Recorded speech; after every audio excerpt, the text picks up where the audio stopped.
Moderator, Mr. Ku Chaoming is the chief economist of Nomura Research Institute. Prior to joining Nomura in 1984, Mr. Ku was an economist at the Federal Reserve Bank of New York and a PhD fellow of the Board of Governors of the Federal Reserve Bank.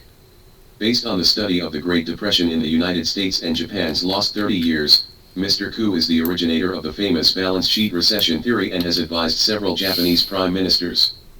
Discusses how best to respond to Japan's economic and banking crisis, drawing on his theory and experience in the United States. His speech today will tell the lessons of the rise and fall of Japan's economy and its impact on China.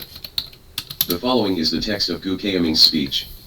Note, this article is based on the transcript of Ku Chaoming's speech at Soochow Securities, Hong Kong, Strategy Annual Conference on June 27. Thank you so much for inviting me to this very important event. As I have introduced, I was transferred to Japan in 1984 from the Federal Reserve Bank of New York. This period is very important, because at that time Japan began to enter the bubble period. Japan's bubble is absolutely huge. The reason I moved from the New York Fed to Nomura was that a Japanese came to the New York Fed and they wanted something that could tell the Japanese what would happen when the financial markets were liberalized, and the US was a few years ahead of Japan. Financial liberalization, so they want me to work there for 2 years. That way, I can tell them what the Japanese can expect to see as their financial markets are liberalized. And I really had no plans to stay in Japan, since my first choice after graduate school was the New York Fed. I intend to work there long term. But when I arrived in Japan, I realized that Japan was on top of the world at that time, like China was 5 to 10 years ago, when their economy was very strong. Japanese companies beat European companies, American companies. Because Japanese companies are far superior in terms of product quality, price, design, etc. The Japanese will own so many assets all over the world. Maybe you may have heard of the Rockefeller Center, the golf course, the office building in Los Angeles, etc. that the Japanese bought, and of course the US Treasury bonds. As someone at the Fed, I realize that the Japanese are buying so many assets in the US, and that's very important for carrying out monetary policy, because if you don't understand what the Japanese are doing, monetary policy has the potential to lead to completely wrong results. So I came to Japan and worked for Nomura Securities. Nomura is the largest investment bank in Japan, so I was able to understand a lot of what was going on in Japan, and I passed that information back to the US and thought I would be back in the US in 2 years. But soon everyone understood that if I stayed in Japan and provided information to the Fed, I could play my value better, and I also found that I can learn a lot from the United States, and I can help Japan understand more about what is happening in the United States thing. So 39 years ago, I stayed in Japan.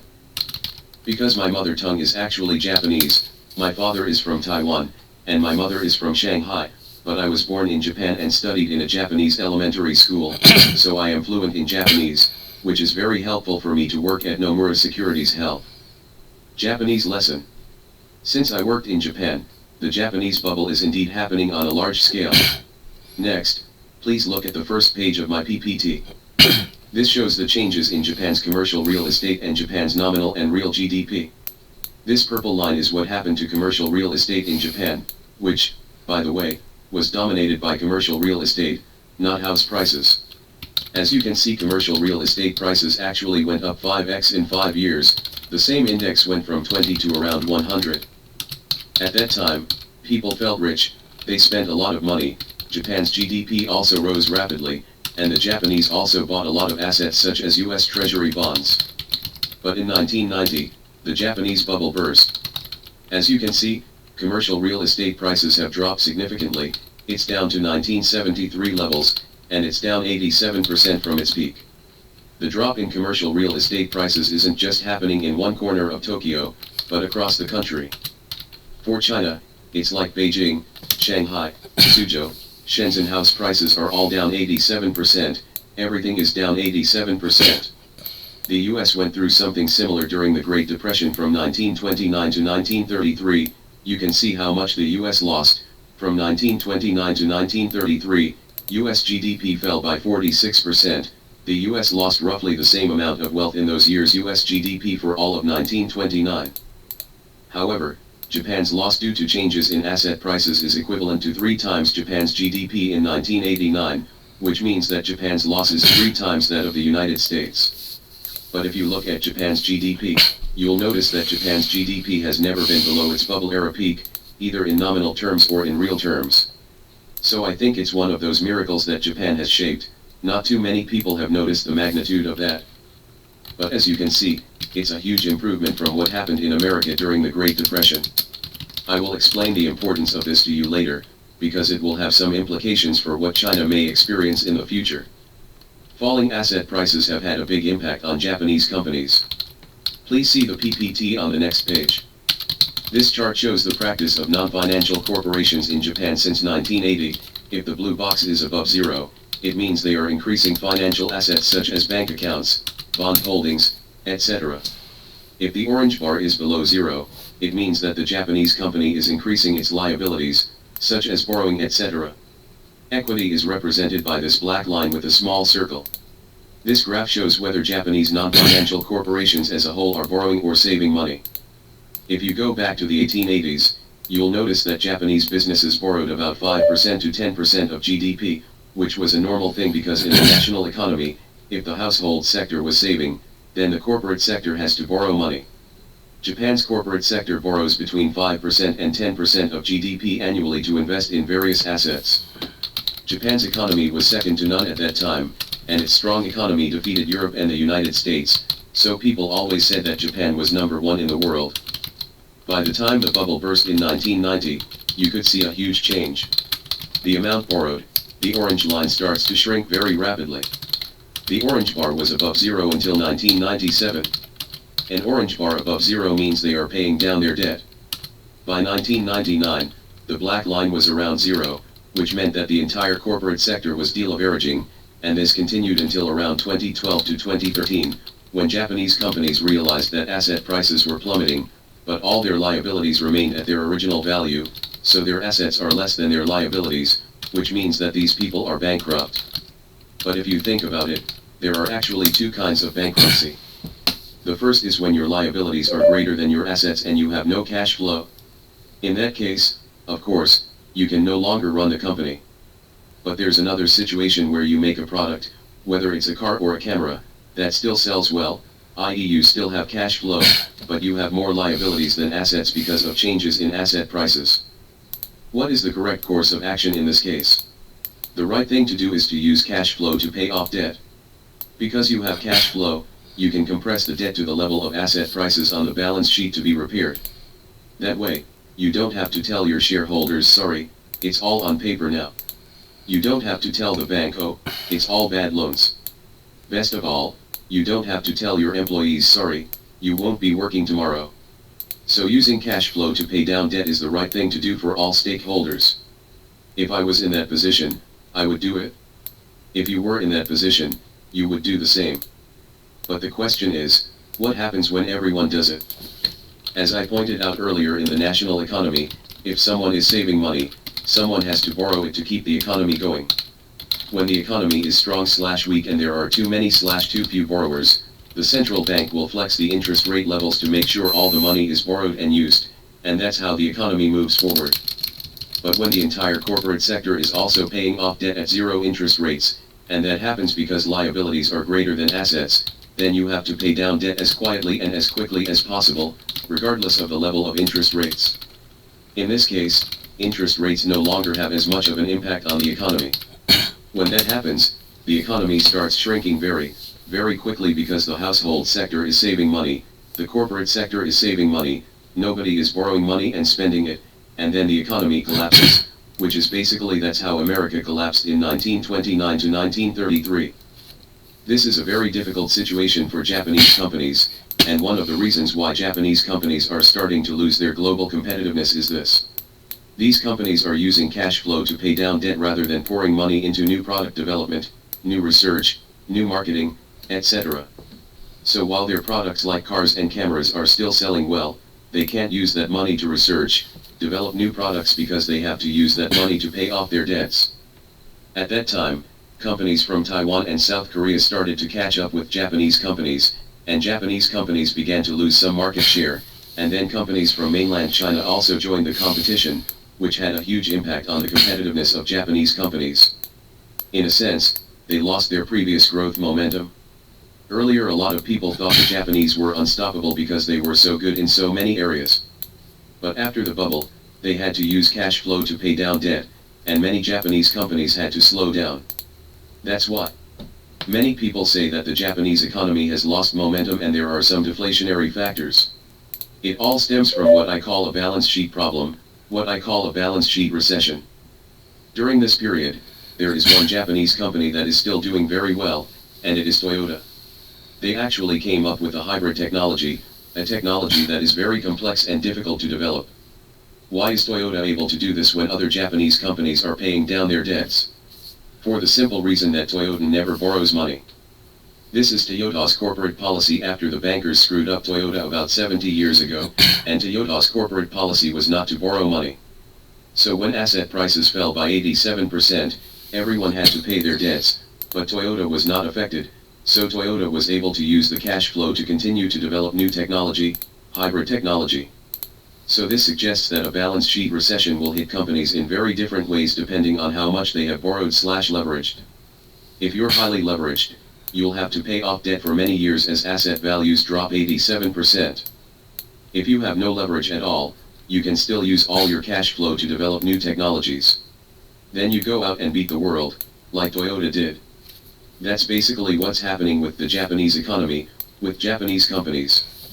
This has been going on for almost 20 years, but in the past 10 years, you can see the orange box is below zero, which means that some companies started borrowing, and Japanese banks are very willing to lend at zero interest rates. In this case, the business should borrow as a matter of course, but the net debt is still around zero. Why is the equity still around zero? There are two main reasons. One reason is that when a company goes through a process like this, it can take 10 to 15 years to repair the balance sheet, and these managers get tired of the whole process and they say to themselves, I never want to go through this again. I never want to borrow money again. It's a trauma to debt. Once you go through the process, the trauma can last for many years. Americans who lived through the Great Depression will not borrow money again because the experience of paying off debt under such difficult circumstances is too bad. They said I would never borrow money again. The Japanese have always been very cautious, and after such an experience, they will never borrow money again.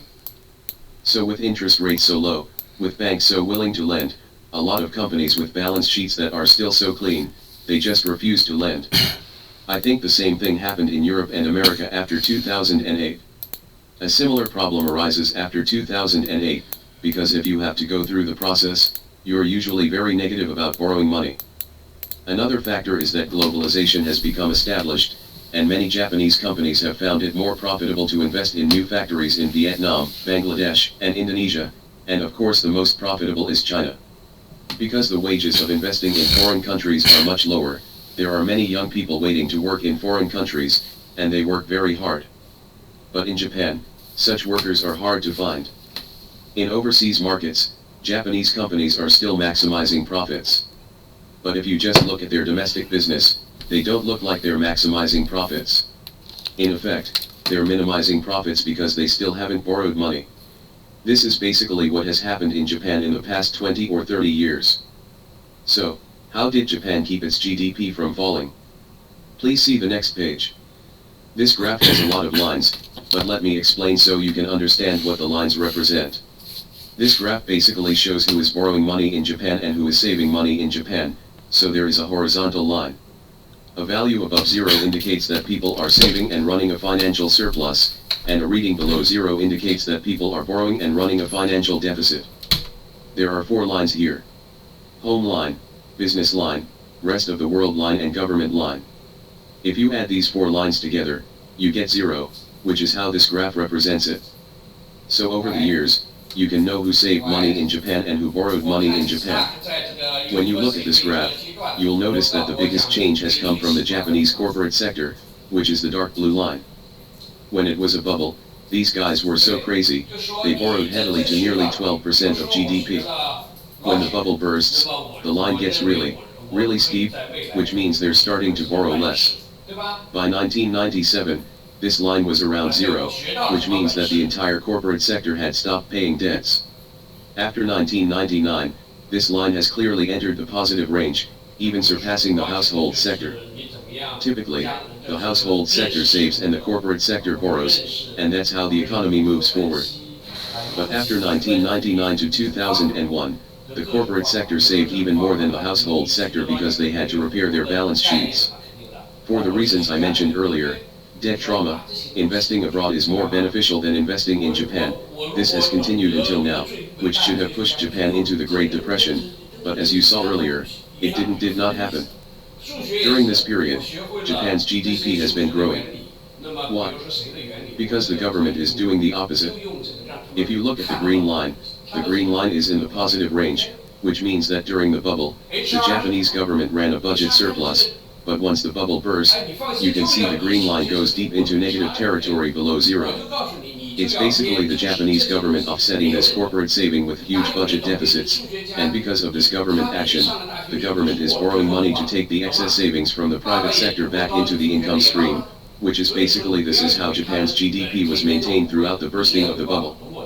So when we enter this type of recession, which I call a balance sheet recession, it is absolutely necessary for the government to borrow additional savings from the private sector and turn that into a revenue stream. If the government does this, there is no reason for GDP to fall. If GDP stays at this level, people have income to pay their debts, and eventually this problem will go away. As you can see, Japan actually did this, which is why Japan's GDP remained above its bubble peak. But I must say that at that time no one in Japan had any idea about a balance sheet recession. I came up with this concept around 1997 to 1998, but I didn't know it when the bubble burst in 1990. No one knows what kind of problem we are facing because balance sheet balancing is never taught in economics. Even Keynes never came up with the concept of a balance sheet recession, even though he tried to explain the worst balance sheet recession in the world, the Great Depression. Without knowing the exact nature of the problem, the Japanese tried fiscal stimulus, as illustrated by this green line you see here. They also try to make structural policy because many Americans and people who know nothing about things tell Japan that you need structural reforms, but Japan's problems are 80% balance sheet problems, and maybe only 20% are structural. So even with a lot of structural policy, money easing, cutting interest rates to 0%, etc., nothing will happen because it's a balance sheet problem. Japan wasted a lot of time. Many times they chose monetary policy, structural policy, etc. when Japan should have focused on fiscal stimulus. While Japan did implement fiscal stimulus as well, as you can see here, those policies have not been sustained. Whenever the Japanese government does fiscal stimulus, the economy responds because the government borrows money and spends it. But when the economy showed signs of life, the Japanese government said, the economy is doing well, let's cut fiscal stimulus. They cut fiscal stimulus, but the private sector is still repairing its balance sheet. So the economy started to weaken again, and then they immediately put in another fiscal stimulus. But when the economy picked up, they scaled back the fiscal stimulus. So the path of their fiscal policy was quite tortuous, which extended the whole process by at least 10 years. That is, if the Japanese know from the beginning that this is a balance sheet recession that requires policies such as fiscal stimulus, other policies are basically ineffective. They may be able to shorten this process from 20 years to 10 years, or even shorter. But unfortunately it didn't work out, which is why it took so long for Japan to get out of the woods. China's real problems. So from here let's turn to China. Please see the next page. This shows how house prices in Beijing compare to Tokyo and Osaka, and while the pattern of house price growth is different, the magnitude of the growth looks very similar. So once China's real estate bubble bursts, I'm afraid China will head toward a balance sheet recession. Because people realize that as asset prices go up, the value of liabilities stays the same, but when asset prices go down, you need to make sure you reduce your liabilities and pay them down in order to maintain your financial health. And right now, that's happening, with many Chinese paying off their debts instead of borrowing. Because if house prices don't keep rising, you don't want to take on huge debts, which makes the most sense. But if everyone starts repaying that money at the same time, I fear China will enter a balance sheet recession. So if the first question about the comparison between China and Japan is about the balance sheet recession, then my answer is yes, China may enter a balance sheet recession and it will be a very painful process. It may take many years to fully resolve the balance sheet problem, and it will take many years for people to get over this debt trauma. However, there is a big difference between the situation in China and Japan. That is, the Chinese have realized that this phenomenon is called a balance sheet recession, while the Japanese 30 years ago did not know this phenomenon, and did not know what kind of crisis they were facing. The problem, I also passively know these things. Please see the next page. Here is an article someone found for me in a Chinese newspaper that specifically mentioned my name. Next to my name is the founder of Huawei, Mr. Ren Zhengfei, and I am honored to be present with such a famous Chinese entrepreneur.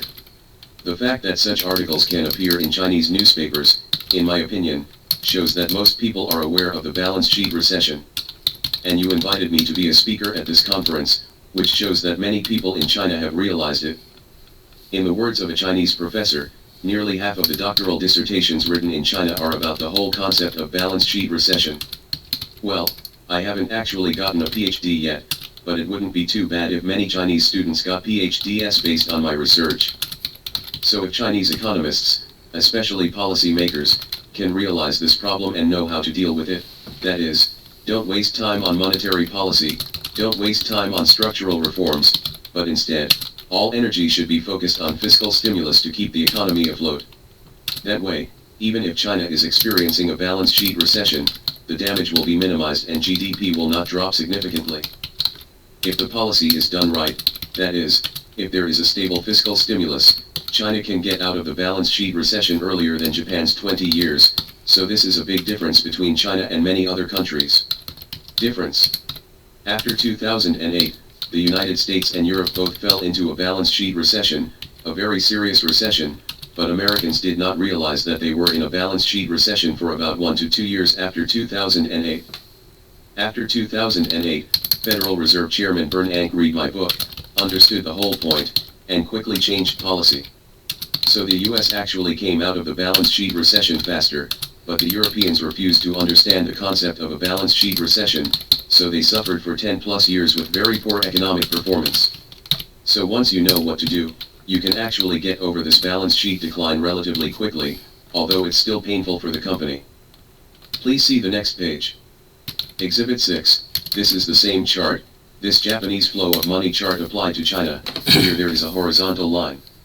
When it is greater than zero, people are saving money, and when it is lower than zero, people are borrowing money. As you can see, the red line represents the household sector, and Chinese households like to save as much as Japanese households, and they save a lot, close to 10% of GDP. On the other hand, until about 2015, the corporate sector was borrowing heavily. Then I saw something disturbing, which is that Chinese companies suddenly started to borrow less. As you can see here, in 2020, that number is already around zero. I find this development extremely disturbing.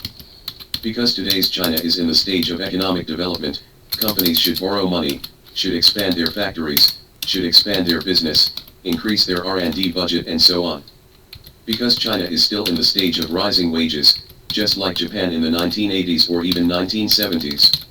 So it makes a lot of sense for Chinese companies to borrow money, expand their operations, and beat competitors in Taiwan, Japan, Korea, or elsewhere. But suddenly you realize that didn't happen, and it was before the bubble burst. If the bubble burst in 2016, and Chinese companies started to operate like this, it is completely understandable. But the reality is that the bubble doesn't burst until 2022, but even before the bubble bursts, Chinese companies are not borrowing money, which is very disturbing in many ways. Why don't Chinese companies borrow money anymore? What are they thinking? That's what I really want to know. But the fact that they're not borrowing means that the economy is facing a huge deflationary gap because, as you can see, the household sector is saving, and if the corporate sector isn't borrowing, someone has to borrow. So you can see here that it was the government that borrowed money and ran a fiscal deficit. Of course, when companies don't borrow money, which is the right thing to do, the government has to. But in fact, this means that China's economic performance from 2016 to the most recent period, in fact, economic growth is largely dependent on the support of government spending. It is not entirely from the non-government part, so the government has been supporting the economy in the past. Now China is entering a balance sheet recession, which, as I said, requires considerable government spending to keep GDP from collapsing. This means that the Chinese government will have to continue to expand its debts in the face of an already large fiscal deficit. This may be a considerable challenge for China's financial industry. The only assets you can find in the financial markets are government bonds. Companies are either repairing their balance sheets, or they're basically not borrowing money, as you can see in this chart. So why didn't Chinese companies borrow money before the bubble burst?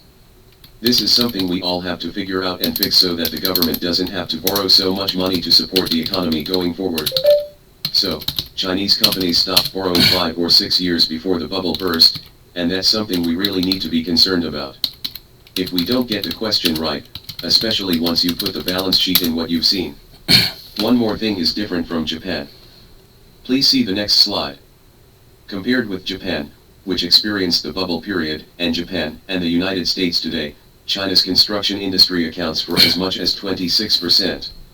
Therefore, if the construction industry shrinks by 10%, it will affect China's GDP by about 2.6%. That's a huge chunk of GDP that could be lost.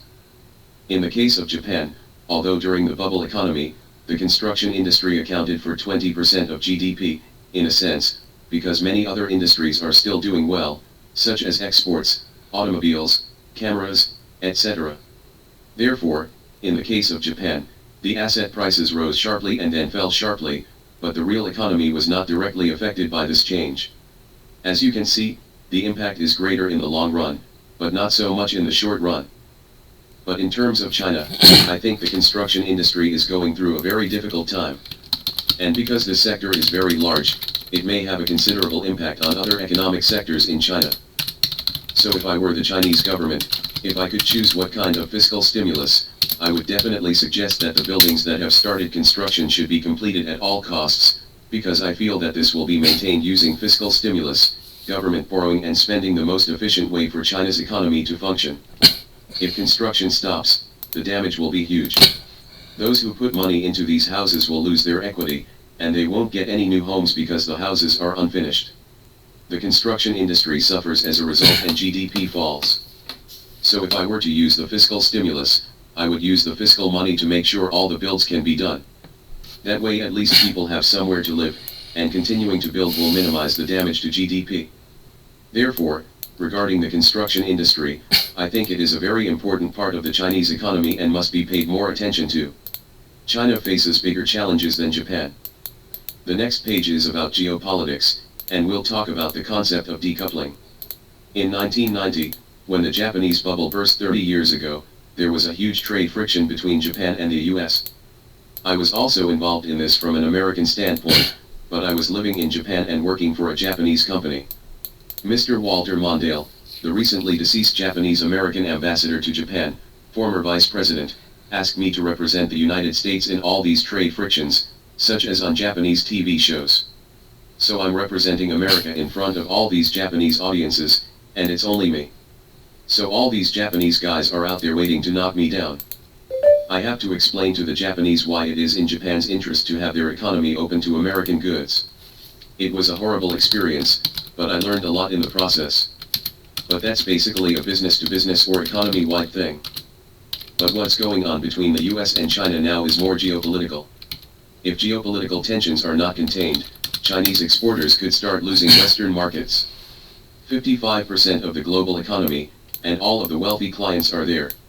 If China's exports to Western markets are no longer growing, it can only grow to this gray part.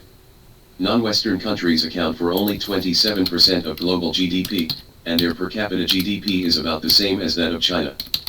But that means Chinese exporters lose their wealthy customers, which is not good for economic growth. So I hope this issue can be resolved so Chinese manufacturers can still export to the West. This of course contributed to China's economic growth to a large extent. Please see the next page. Exhibit 9 is about demographic data. I'm sure many of you have heard that the population problem is doing a lot of damage to the Japanese economy because the population of Japan keeps shrinking. But I must draw your attention that Japan's population only started to decrease in 2009. And that was 19 years after the bubble burst. After the bubble burst, Japan's population continued to grow for another 19 years. So you can't use population to explain the sudden slowdown, deflation in Japan's economy because the population is still growing. There was indeed some impact after 2009, but certainly not before 2009. In the case of China, From the same year, both the bursting of the bubble and the demographic issue were moving in the same direction. Although demographics are a very slow process, this can still have a considerable impact. In the minds of investors, this is a very important factor. Since I work in a Japanese investment bank, I have talked about the Japanese stock market with many people around the world. Among these people are many Western investors, American investors, and maybe there will be no Japanese investors in a few years. Why should we invest in Japan? This kind of dialogue is very common. If the same applies to China, all these people stop investing in China, not just foreigners, maybe even the Chinese themselves. Because if they think they can make more money by setting up factories in Vietnam or Bangladesh, instead of investing in China, they invest in Bangladesh, then China's economic growth may slow down significantly. Please see the next page. This page shows the changes in Japan's working age population and the actual number of people working in Japan. You can see the number, a little earlier than 2000, the working age population started shrinking. But the number of people working has been increasing and has been high, and a lot of people are only looking at the top, but we should be looking at the bottom, the number of people actually working.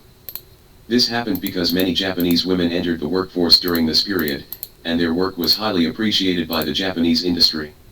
In addition, many foreign workers have also started working in Japan. Japanese immigration has been liberalized to a considerable degree. When I first came to Japan 40 years ago, it was a very closed market for foreigners. So it's not easy to work in Japan like me. Various industries in Japan are now full of foreign workers who are as friendly, honest, clean, and hardworking as any other Japanese. They are easily accepted by Japanese society. That's how you overcome the population problem, by putting so many people to work when the working population is already shrinking. Therefore, the government can do a lot to offset the problems that China may face in the future. But if population decline and balance sheet recession happen at the same time, it will be a very difficult time for China, and companies will stop borrowing money before the bubble bursts. Then I'm afraid the challenge will be considerable. Please see the next slide. At that time, Japan faced basically two challenges. The first was the bursting of the bubble, and the second was the recession of the balance sheet and the trade friction between the United States and Japan. And both challenges are tough. But with appropriate policy adjustments, both problems can be overcome. The challenge facing China may be more complicated, because China faces a balance sheet recession and a construction recession at the same time, but China already knows how to deal with a balance sheet recession. So that's a huge advantage compared to the situation in Japan. But it is a serious problem that so many Chinese companies stop borrowing money before the bubble burst. Because Chinese enterprises should borrow money to invest in China at this stage of China's economic development. This may be due to the third point, the geopolitical confrontation with the West. If a company's CEOs think the market might not be so friendly anymore, maybe they don't invest. So that's what the government has to work on. Then there will be population decline, bubble burst, middle income trap, etc. The middle income trap is a very serious problem because only a few countries can escape from the middle income trap, such as Japan, South Korea, Singapore. All other countries are caught in the middle income trap. If China is not very careful about this, China may also fall into the middle income trap.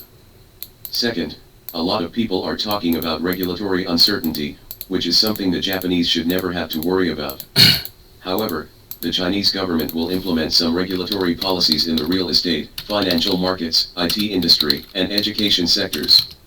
These regulatory uncertainties could significantly slow economic development. Finally, I am very worried about one thing about the new crown. In the West and Japan, governments support many households and companies through fiscal spending. So when the pandemic is over, many households and many companies actually have excess savings to spend, which is one of the reasons the US economy remains so strong. But in the case of China, I understand that the government doesn't give that much money. As a result, most households and businesses must use their own financial resources to weather COVID-19. But if this shows that their savings have been depleted during this 3-year period, many Chinese households and businesses may feel that now that the economy has recovered, they want to rebuild their savings. The act of restoring their depleted savings to where they were, or even beyond, would have exactly the same effect as a balance sheet recession, as everyone will rebuild their savings. In a balance sheet recession, liabilities remain, but asset prices plummet, so they have to reduce their liabilities. But in this case, People are trying to rebuild their savings, and the effect on the economy is the same. People save more money than they spend. That's the only way to rebuild savings, right? But if everyone tried to put their savings back where they thought it was safe, it would have very serious economic consequences. Like a balance sheet recession. All that said, my guess is that China is facing a challenge, probably bigger than Japan was facing 30 years ago. I hope Chinese policymakers can understand these challenges and make decisions, because this may be China's last chance for decades to achieve first world living standards.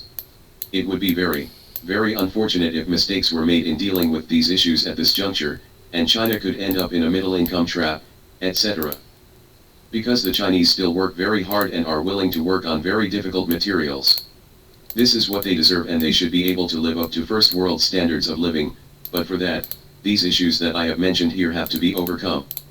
I have full confidence in China to overcome these problems, because the Chinese are very pragmatic people. But the challenges remain enormous. I hope they learn from experiences in Japan and elsewhere. Make sure to overcome these challenges.